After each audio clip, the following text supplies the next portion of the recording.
안녕하세요. 저는 올해로 68세가 된 여자입니다. 요즘에는 잘 안 보이는 것 같지만 저는 난쟁이입니다. 그런 절 부끄러워하셨는지 부모님은 제가 2살쯤 될 무렵 고아원에 버리고 가셨다고 해요. 그래서 그런지 원장님도 제 이름을 박복이라고 지어주셨습니다. 고아원에서도 늘 놀림거리가 되었죠. 자신들 키에 반절밖에 안 되는 데다가 생긴 것도 위아래로 누른 것처럼 생겼으니 저를 사람이 아닌 동물같이 취급을 했었죠. 고아원에서도 저는 늘 외톨이였습니다.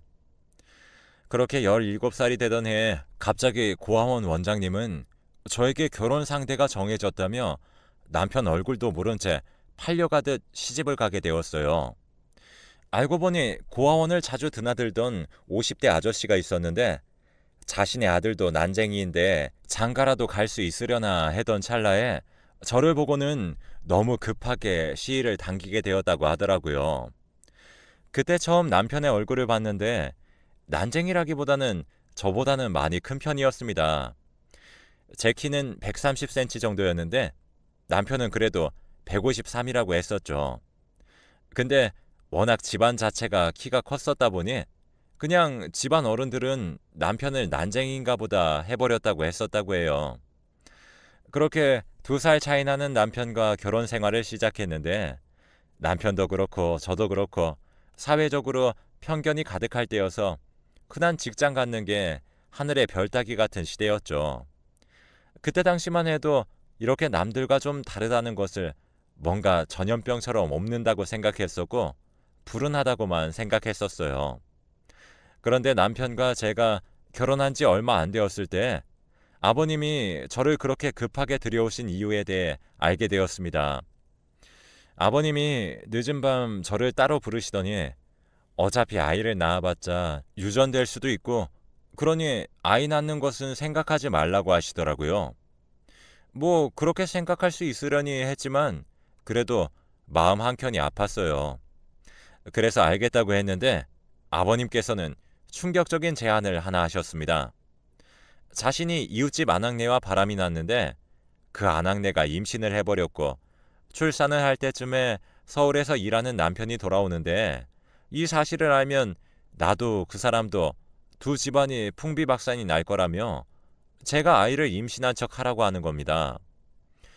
저는 어떻게 그럴 수가 있냐며 못하겠다고 펄쩍펄쩍 뛰었더니 아버님은 그럼 다시 고아원으로 돌아가던가 라며 으름장을 놓으셨고 그 고아원에서 동물 취급받던 날들이 생각나서 어쩔 수 없이 그렇게 하겠다고 했죠.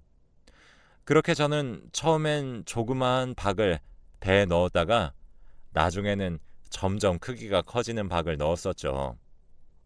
남편이 제 배를 만지려고 하면 배가 너무 뭉쳐서 아프다는 핑계로 어떻게든 못 만지게 했어요.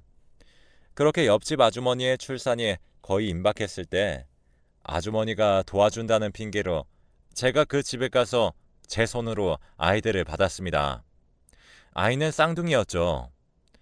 사람 일이라는 게 마음먹기 나름인지 이 피덩이들이 내 새끼들이라고 생각하니까 모성애가 생기는 것 같더라고요. 그렇게 저는 아버님과 평생 가지고 갈 비밀 약속이 생긴 거죠. 시아버님도 저에게 그런 비밀 약속을 하셔서 그런지 더욱 잘해주셨어요. 저와 남편은 아버님의 도움으로 지내고 있다가 우리도 이제 애가 생기고 하니 책임감이 생기더라고요. 어떻게든 우리의 일을 만들어야겠다 생각을 했고 아버님이 쌀 농사를 크게 하시니 그걸로 떡을 팔아보면 어떨까 제안을 했죠.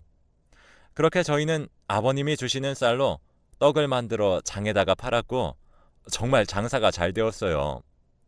다들 장이 서는 날이면 저희 부부가 멀리서부터 오는 것만 기다리고 있다가 그 자리에서 몽땅 사버리고 그렇게 다시 돌아오고 그런 날들이 많아졌죠. 그렇게 20년 동안 쌍둥이들을 남부럽지 않게 키워냈습니다. 아이들도 저희 부부가 작고 왜소한 것에 그리 크게 신경 쓰지 않았고 오히려 저희가 그렇게 떡을 팔고 오는 날이면 두 쌍둥이들이 들어와 어깨를 주물러주며 그렇게 자랐었죠. 핏줄은 무서운 게 아이들의 얼굴을 볼 때면 시아버님의 얼굴과 아주 똑 닮은 외모에 가슴 한켠이 뜨끔할 때가 있었지만 다행히도 남편이 시아버님과 많이 닮았었기에 별다른 문제 없이 크게 되었습니다. 그러다가 아이들이 더 큰 도시로 대학을 가게 되었고 저희도 여태 모은 돈으로 상가를 하나 구입해 제대로 떡 장사를 시작했습니다. 정말 줄을 서서 사 먹더군요.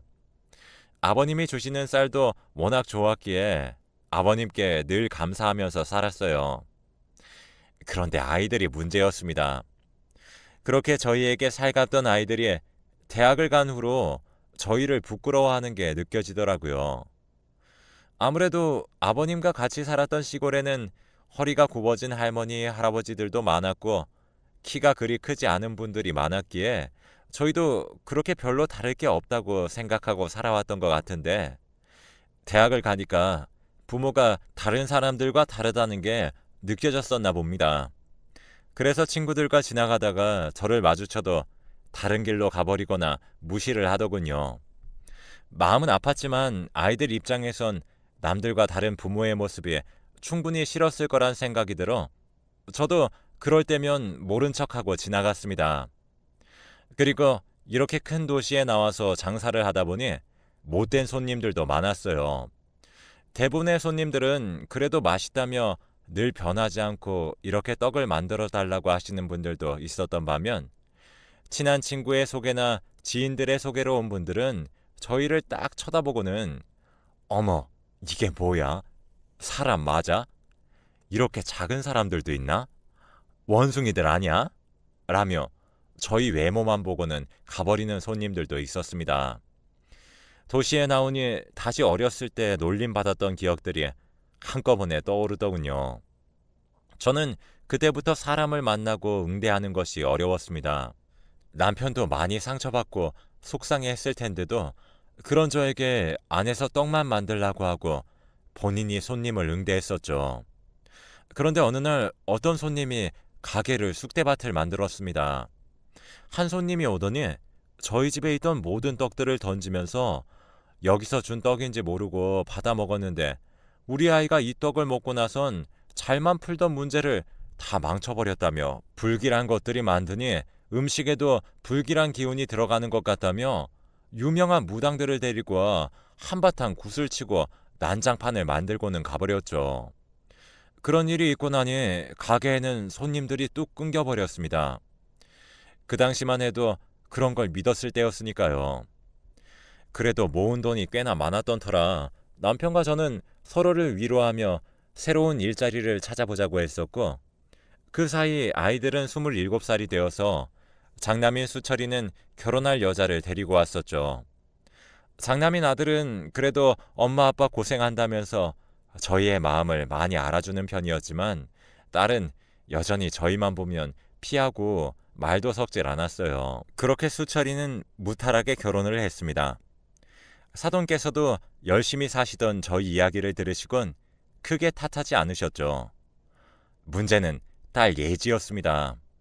어느 날 결혼한다고 선전포고만 하더니 남자도 보여주지 않았어요. 그쪽 부모님들께는 고아였다고 했으니 나타날 생각도 하지 말라고 하는 거 있죠. 그렇게 두 아이들을 제 나이 47살이 됐던 무렵 다 보냈습니다.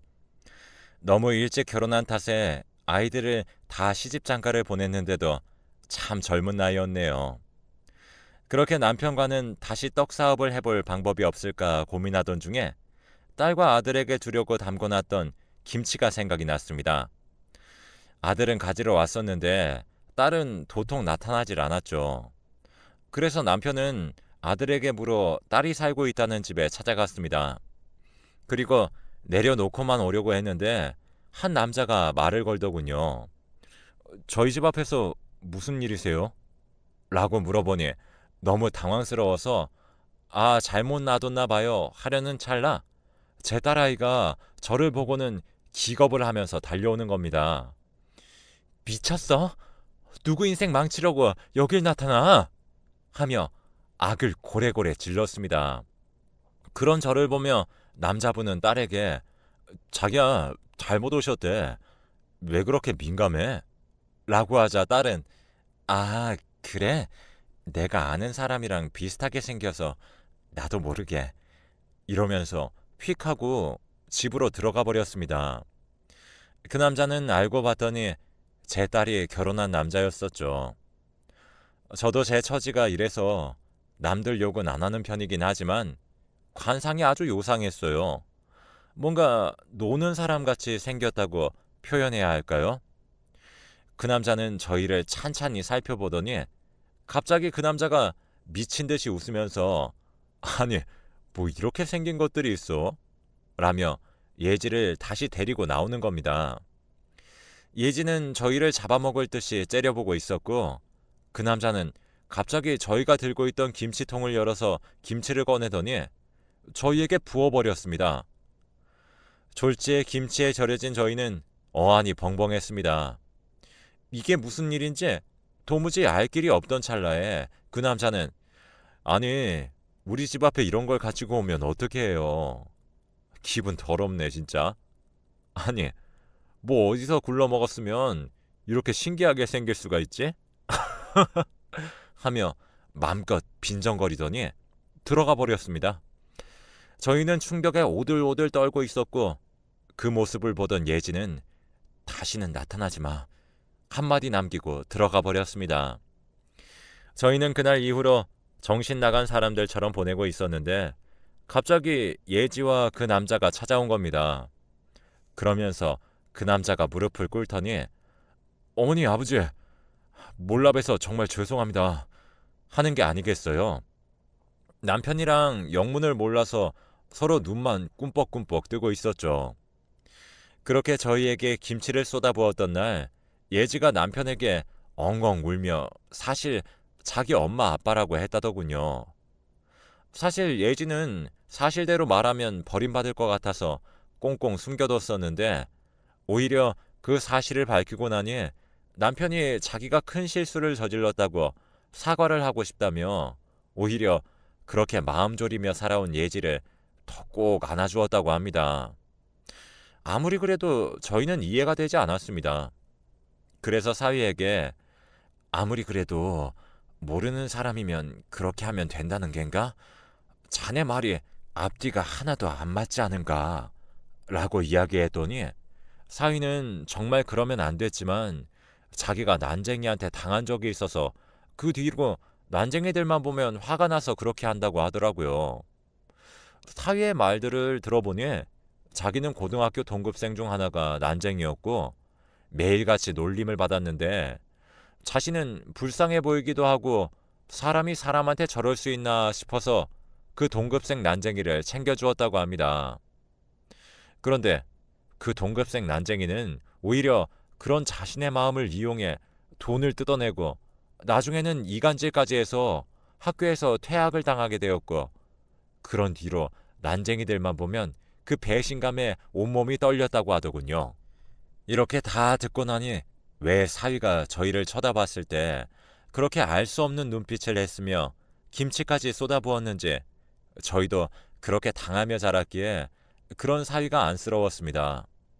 그리고 예지도 자신의 남편이 저희를 이렇게 감싸주니 저희에게 더 잘해주었죠. 그렇게 예진에는 사돈까지 찾아와선 딸 결혼식도 제대로 못 봤다며 저희 부부의 마음을 이해해주고 다독여 주었습니다. 그렇게 한 달쯤 오고 가며 잘 지내고 있었습니다. 갑자기 사위에게서 전화가 왔습니다. 저녁 식사 자리에 초대할 테니 맛있는 음식 먹고 가라고 하더라고요. 그렇게 사위네 집에서 맛있는 저녁을 먹었는데 갑자기 잠이 엄청나게 쏟아지는 겁니다. 정신을 차리고 눈을 떴을 땐 난생 처음 와보는 곳에 있었어요. 남편이랑 눈이 마주쳤고 저희는 이게 어떻게 된 일인지 어안이 벙벙했습니다. 주변을 둘러봤는데 처음 보는 물건들이 많은 창고 같았어요. 그리고 얼마 지나지 않아 한 남자가 창고를 열고 들어왔죠. 그 서커스라고 들어는 봤는가요? 라며 비열한 웃음을 지어 보였습니다. 서커스라니 저희 부부는 난생 처음 듣는 얘기였죠. 그러더니 밖에서 예지와 사돈 사위가 들어왔습니다. 그러면서 사돈네가 말을 하더군요. 자, 앞으로 난쟁이 부부께서 일할 곳입니다. 아니 그래도 사돈지간인데 돼지우리에서 자기 할 수는 없어서 제가 특별히 신경 써서 준비한 곳이니 여기서 서커스 준비도 하고 좀 그러세요. 돈 많이 벌면 하나씩 뭐 드려줄 테니까 그런 건 걱정 마시고 라고 이야기를 하는 게 아니겠어요. 알고 봤더니 이것들이 난쟁이들이 하는 서커스가 돈이 된다는 걸 듣고는 머리를 맞대어 이 사업을 시작했다고 하네요. 그렇게 저희는 서커스들을 했어요. 정말 밤낮 없이 연습했었고 소처럼 일을 하면서 여기저기 성한데 없이 일을 했죠. 그렇게 5년을 일했습니다. 그놈들 패거리가 입은 옷을 보면 수입을 알 수 있었죠. 저희에겐 계속해서 감자나 고구마를 던져주고는 아직도 돈을 많이 못 벌었다며 더 난이도가 높은 묘기를 원했죠. 그러면서 협박을 했던 게 만약 도망가거나 도망치다 잡히게 되면 당신들을 부모 취급이나 해주던 그 장남 수철이에게 이 모든 사실을 알릴 거야. 아니, 자신이 부모라고 여겼던 사람들이 여기서 이런 동물들이 나는 서커스를 하고 있다고 하면 당신들을 부모로 보기나 할까? 하며 협박하는 바람에 도망칠 생각도 못했었죠. 그렇게 우려먹을 대로 우려먹고 나더니 저희가 나이도 들기도 했고 몸도 거의 만신창이가 되던 날 서커스가 끝나자마자 밥도 안 주고 급하게 어딘가로 저희를 옮겼습니다. 그동안의 피로가 쌓였던 건지 둘 다 이틀 내리 잠에 빠졌어요. 그렇게 눈을 떴을 땐 남편과 저는 둘 다 낯선 장소에 있었습니다. 주변을 둘러보았더니 아주 오래된 컨테이너 같아 보였죠. 곳곳이 낡았고 녹슬어 보였습니다. 저희가 있는 곳은 아주 깊은 산속 같았어요. 너무 배고파서 일단 주변에 먹을 수 있는 건 캐서 먹었죠. 그렇게 5일 정도 산길을 헤매고 있었는데 등산객이랑 마주치게 되었습니다. 저희는 그 등산객이랑 마주치자마자 정신을 잃고 쓰러졌죠. 그렇게 병원에 실려가 며칠 입원을 했고 그동안 좀 정신이 차려졌습니다. 비몽사몽 아직도 정신이 오락가락할 때쯤 웬 여자가 저를 보더니 눈물을 흘리며 손을 잡는 게 아니겠어요. 저는 정신도 몸도 움츠러들었고 잡고 있던 손을 빼냈습니다. 그랬더니 그 여자는 다시 손을 잡더니 드디어 찾았네. 찾았어. 이름이 김박복이 아니에요? 라며 저를 서글픈 눈으로 바라봤습니다. 그래서 저는 맞다고 했죠. 그 여자는 바로 제 친여동생이었습니다. 사정을 들어보니 저희 부모님은 대대로 부잣집 집안이었다고 해요. 저를 낳고도 키우겠다는 저희 부모님의 고집에 저에겐 친할머니, 친할아버지셨던 분들이 몰래 고아원에 버리고 왔다고 합니다. 그러면서 뒤돌아가시며 박복하다 박복해라고 하여 원장님이 제 이름을 그렇게 지어주신 거라고 하더군요. 제 부모님은 제가 죽은 줄로만 알았다고 해요. 할아버지 할머니께서 그렇게 얘기하셨다니 그렇게 믿을 수밖에 없었다고 했죠. 그러던 어느 날 제가 딱 서커스에 들어가 고생을 하고 있었던 시기였는데 그때쯤 집안의 가세가 급격하게 기울어지기 시작했다고 했습니다. 그래서 답답하던 부모님들은 용하다는 점집에 가서 점을 봤는데 첫째 딸이 복덩이야. 딸이 둘이 있는데 첫째가 아프고 고생하면 집안이 망해. 라고 했다는 겁니다. 그래서 저희 부모님은 요양원에서 간신히 살아계셨던 시어머니께 가서 어떻게 된 거냐고 사실을 말해달라고 하니 그 일을 말해주더랍니다. 그래서 그때부터 온 가족이 저를 찾아다녔다고 해요. 처음엔 어떤 시골에 있다고 해서 갔더니 이미 떠나버렸고 모른다고 했다고 하네요. 아무래도 제 시아버님이 아닐까 했어요. 혹시나 본인이 저에게 했던 비밀스러운 일들이 탄로날까봐 걱정되셨던 게죠. 그러다가 어떻게 장남 수철이를 찾게 되어 갔더니 본인들을 찾지 말라는 메시지만 보내고 호련히 사라져버려 알 수가 없다고 하더군요. 그러다 제 딸 예지를 찾아가게 되었는데 자신들도 모르겠다고 잡아떼 버렸다고 합니다. 그렇게 저희 행적을 더 이상 뒤쫓지 못할 거라고 포기하고 있을 즈음에 우연히 난쟁이들이 서커스를 한다는 이야기를 들었다고 해서 저희 부부를 발견하게 되었다고 합니다. 서커스가 끝나는 시간만을 기다리고 있었는데 예지가 먼저 손을 써버린 거죠. 이 일을 들키면 일이 곤란해질 것 같으니 저희를 숨겨버린 거죠. 그런데 그렇게 애타게 찾으니 하늘도 도우셨던 걸까요? 제 어머니께서 꿈을 꿨는데 죽었던 시아버님이 나타나 용서해달라고 하시면서 제가 지금 입원해 있는 병원 이름을 애타게 부르더랍니다.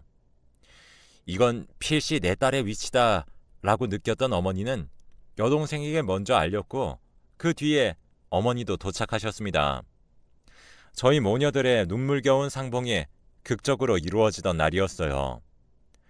제 나이 67세가 되던 날 드디어 그리고 그리워했던 부모님을 보게 된 날이었죠. 부모님은 부잣집에서 좋은 걸 먹으셨는지 86세, 87세 나이신데도 정말 정정하셨어요. 비록 검버섯이 조금 피어 있었고 주름도 자글자글했지만 저에겐 너무나 넓고 따뜻한 품이었죠.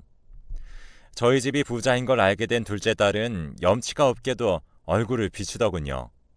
그 뒤로 서커스 사업도 망했고 경제적인 문제로 싸우다가 이혼하게 되었다고 해요. 지금까지도 저는 눈길조차 주지 않고 있습니다. 첫째 아들 수철이는 본인 일인 마냥 기뻐하더군요. 그에 반해 시아버님은 노심초사하시며 제 눈치만 보셨어요. 저는 그런 시아버님의 손을 잡으며 아버님, 저는 수철이 한 번도 제 아들 아니라고 생각한 적 없어요.